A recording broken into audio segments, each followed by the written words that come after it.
before the packed out show, before the people knew your name, even before the secret to success. Do you have a heart? Do you have a stamina? Do you have a will to do it when the stadium is empty? When nobody knows your name? When no one will support your dream? When you have more fears and more tears than you do success?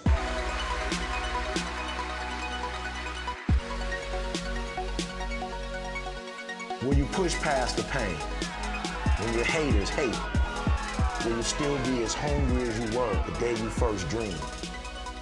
Will you work just as hard when the stage is empty and the seats are clear as you will when you first saw the dream? Absolutely awesome, I'm buzzing being here.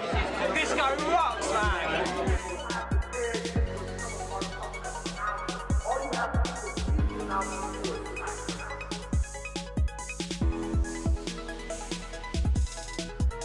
When they laugh at your dreams and tell you they will never happen, will you be man or woman enough to believe that there is no need for a cosigner? As long as you believe, will you push past the pain, past the hurt? When the stadium is empty, can you will yourself to succeed?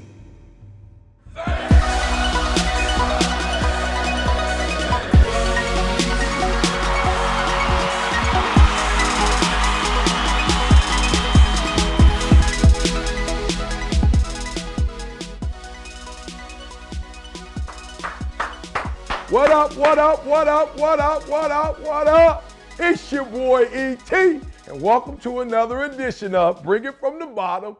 Thank God it's Monday. Now look, man, for real, this is the last one on the W, the O, the R, the K. Now the reason why I'm telling you this, guys, listen to me. I'm starting this series off, season 7, with work, because it is the one thing that has separated your boy. Listen to me. It's separated your boy not from other people. I'm not just talking about my competition right now.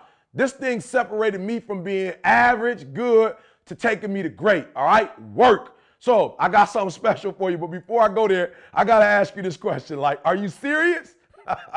Like, for real, are you serious? You got to ask yourself this question before you go to your boss looking for a promotion, before you go looking for a raise. Have you earned it? Have you earned the right to start on the team? Like, I'm looking at some of y'all, for real, you should be grateful you on the team at all. Starting, coming off the bench, like, you should be warming the bench. Why? You've not earned it, flat out. You've not earned it. So, all right, before I go there, number one, you've not outworked your competitor, right? You've not outworked them. You've not outgrind them. You've not outthought them, right?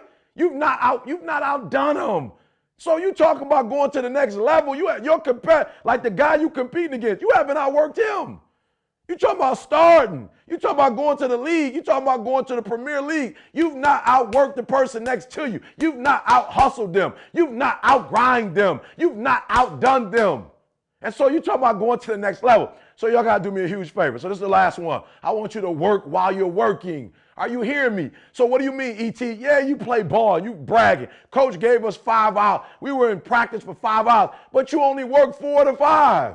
Are you kidding me? You only work 4 to 5. You talking about, I've studied all night. I did an all-nighter. I put in 8 hours studying, but you only put in 6 of the 8. You was on Twitter. You was on Facebook. You was on your phone. You weren't concentrating. You out there on the hardwood. You on the grind. Listen to me. You out there. Coach told you to do X, Y, and Z. You daydreaming about your girlfriend. You and your homeboy talking like you're not locked in. You're not focused. You're not concentrating. You are not all in. Are you hearing me? Yes, your body's there. You're present. You're in the library. You're on the hardwood. You're on the football field. Yes, you're playing. You're on the soccer field. Yes, you're at work, but you at work on Facebook. You at work on Twitter. You asking for a promotion. You asking for a raise. Listen to me, but you're not all in. And I need you to do me a huge favor. This is the last one. When I talk about work, if you get this and you get this in your spirit, if you do what I'm telling you to do, you're going to go to the next level. So 3 things, all right? 3 things. Number 1, when you work, time on task. Are you hearing me? When you at work, you trying to get a promotion, you getting paid for 8 hours, you only working for 4. Like for real, you only working 4 hours, but yet you asking to get paid for 8. So I need you off Facebook. I need you off Twitter. I need you to throw away the Bluetooth. Like you on your phone. I can't tell you how many times I've been in the airport. I've been to restaurants. I've been in places of business and people they can't even work with ET. They can't even help me. I'm in there trying to buy something. They can't because you on your phone. All right, number 2, effort. Come on. Come on. Some of you out on the court, some of you playing football. I don't know, you at your job. You're not giving 120%. Be real with me. Be real. Be honest with yourself. Look yourself in the face. Look yourself in the mirror. Ask yourself, are you giving 120% every day, every play? Look, you're like a college class. I can only count on you Monday, Wednesday, Friday, or Tuesday, Thursday. Like you might come to work pumped on Monday. By Wednesday, you calling it hump day, and you ready to quit. You ready to give up. You ready. Listen to me. Don't ask for a raise. Don't ask to start. Don't ask to go to the league until you give 120%. And until you can give all your energy, all your effort, all your passion, all your drive. I told him, who gonna win the Super Bowl? I was like, look, on paper, San Fran, but I'm going with whoever Ray Lewis played for. Why? Because every single game, every single play, every single down, my man bring passion. He bring heart. And sometimes in life, there are things that you can't get, levels you can't get to without heart. So effort. Put forth the effort. Don't just work hard in the first quarter, the second quarter, third quarter. Give me something in the fourth quarter. You heard me. Fourth quarter living. So I'm going to say it again. Number 1, time on task will take you to a whole level. Because some folks working for 4, but they're only putting in 2 hours. Some people studying for 8, but they're only really studying for 6. They eating pizza, right? They daydreaming, right? They sleep. Time on task. Number 2, effort. Put forth 120% or don't ask nobody to do nothing for you. Are you hearing me? And my final one is the attitude, baby.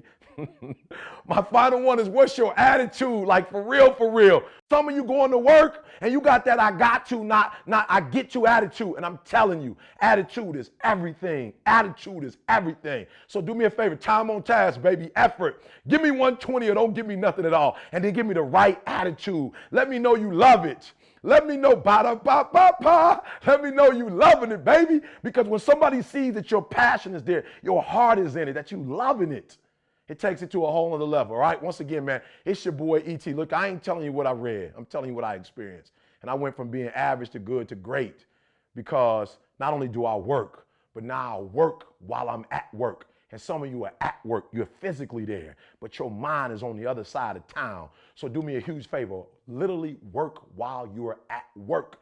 And I guarantee if you do that, man, there's nothing that can stop you. There's nothing you can't have, nothing you can't do. But remember, if it was easy to work while you were at work, everybody would do it, all right? It ain't easy, but it's simple. So remember, man, forget about your past. I don't care what happened last week, forget about your past. And make the rest of your life the best of your life. It's your boy E.T. saying, if you want to succeed as bad as you want to breathe, there's absolutely nothing, no limit. Nothing can stop you, so never settle. And I'll see you next week. It's your boy E.T.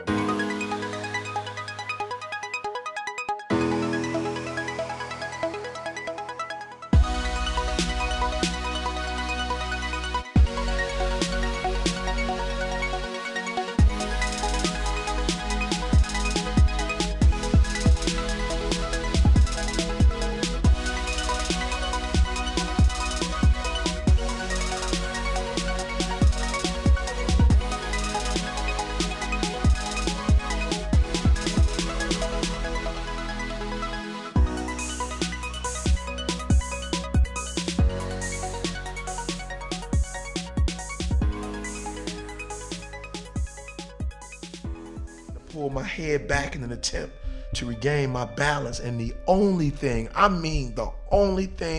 wanted to do was create enough space between me and him so I could make it out of that house. I wasn't trying to hurt nobody.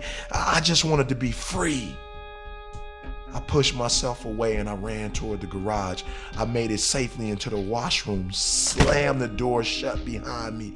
To give myself some extra seconds, I ran through the garage, exited the door to the far left. I figure,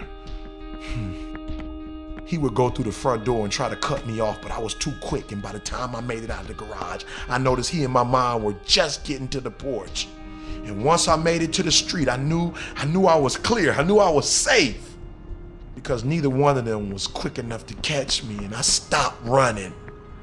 I stopped running once I passed the mailbox and I got into the street, and I turned and faced my mother. And all I remember thinking was, I waited 4 long years to say this, and I wasn't gonna hold my tongue. It was late in the afternoon, as luck would have it. On this particular Sunday, it seemed like everyone in our neighborhood was outside. It felt like a scene out of a movie. All the neighbors stopped what they were doing. All eyes were on our family. Tears began to run down my face uncontrollably, and I exploded. Fuck you, I hate you. I hate you, I swear to God, I hate you. You watched him put his hands on me, and you ain't say nothing. You never said a word to him. You should have protected me. I hate you.